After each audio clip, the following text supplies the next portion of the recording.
నమస్కారం. Welcome to The Frost Family Channel. మా ఇంట్లో మధ్యాహ్నం లంచ్లోకి ఏం చేశానో చూపించే ముందు, ఎలా చేశానో చూపించే ముందు ఒక్కసారి అయితే రుచి చూసేయండి. కళ్ళతో చూస్తే నోటితో అలా తినేసేయాలి అని అనిపిస్తుంది కదా. దీనికోసం నేను ప్రత్యేకించి చేసింది ఏమీ లేదు. అయ్యో ఏమీ లేదు అనగానే అలా వెళ్ళిపోకండి. ఏమీ లేకపోయినా అక్కడ రుచి ఉంది కదా, మరి ఆ రుచి ఎలా వచ్చింది చూడాలి కదా, వెయిట్ చేయండి. వీటితోటే ఆ రుచి కూడా.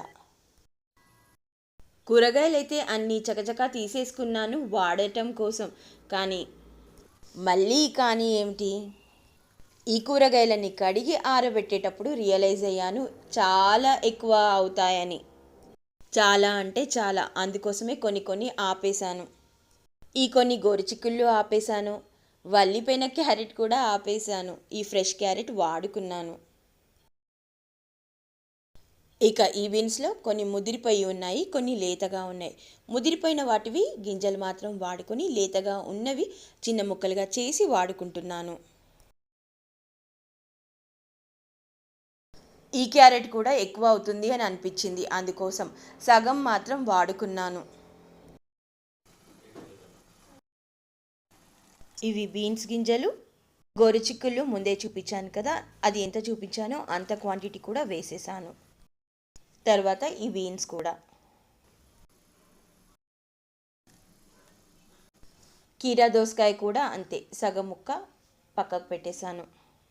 ఇంకా ఒక్కొక్కటి అలా అర్థమైపోతుంది ఎంత క్వాంటిటీ ఎక్కువ అవుతాయని. వంకాయలు కూడా పక్కకు పెట్టాల్సి వస్తుంది అని అర్థమైపోయింది నాకు. కీరా ముక్కలు కూడా వేసేసాను.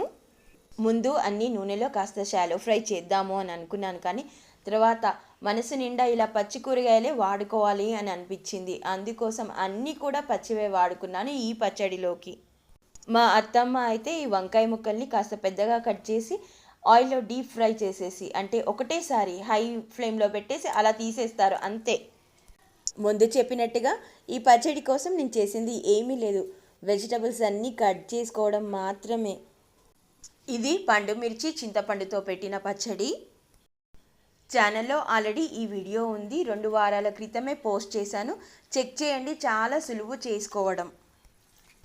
మా అత్తమ్మ వంకాయల్ని వేయించి వేస్తారు అని చెప్పాను కదా, అలా చేయడం వల్ల పచ్చడి లైఫ్ ఇంకొంచెం ఎక్కువగా ఉంటుంది. పచ్చి కూరగాయలతో లైఫ్ తక్కువగా ఉంటుంది.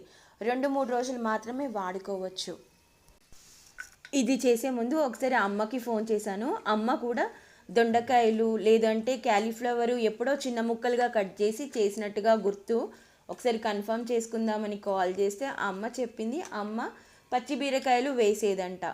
మరి నాకు ఎందుకలా దొండకాయ క్యాలీఫ్లవర్ గుర్తుకుందో ఐడియా రావట్లేదు, కానీ నాకు ఇంకా విజువల్గా బాగా అదే గుర్తుకు వస్తుంది. ఇంకా పోపు కూడా చేసామంటే అదిరిపోతుంది టేస్ట్. నా దగ్గర ఈరోజు కరివేపాకు ఫ్రెష్ది లేదు, అందుకోసం పోపులో దాన్ని వాడుకోలేదు. మీ దగ్గర ఫ్రెష్ కరివేపాకు ఉంటే వేసుకోండి, టేస్ట్ మరింత బాగా వస్తుంది. ఇక ఈ పోపు చల్లారేంత వరకు ఆగగలిగితే చాలు, అంతే. అంతేనా అంటే ఇంకొంత ఉంది.